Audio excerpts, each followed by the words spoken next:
Introduction. This e-portfolio highlights my understanding of digital media, showcasing creativity, technical skills, communication, design principles, audience engagement, and responsible digital practices through various activities. First output, the exposure. Motion media. It features moving visuals, edited effects, text, and storytelling, creating an engaging narrative that effectively uses motion to convey messages and capture audience attention. Manipulative media. It uses edited visuals, text effects, and a persuasive caption to influence viewers' emotions and encourage engagement with a message about unity and justice. Multimedia. It combines different forms of media, including text, video, visual effects, and audio. These elements work together to communicate the message and create an engaging presentation. Integration and interaction.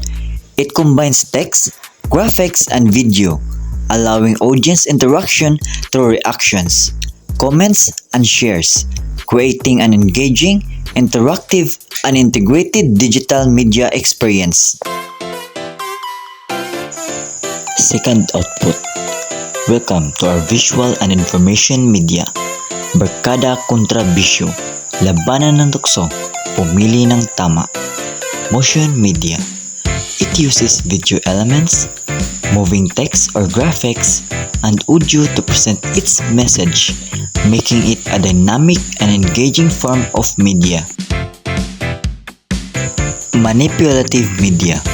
It promotes positive behavior by using persuasive text and visuals to discourage vices, aligning with manipulative media's goal of influencing audiences in an educational, beneficial way.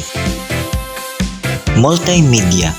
It combines visuals, text, images, and audio or video elements to deliver an anti-bias message, using multimedia to inform, engage, and convey ideas through multiple media formats.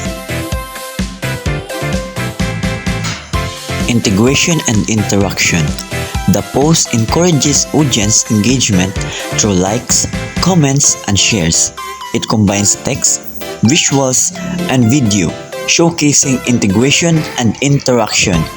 Media through active social media participation.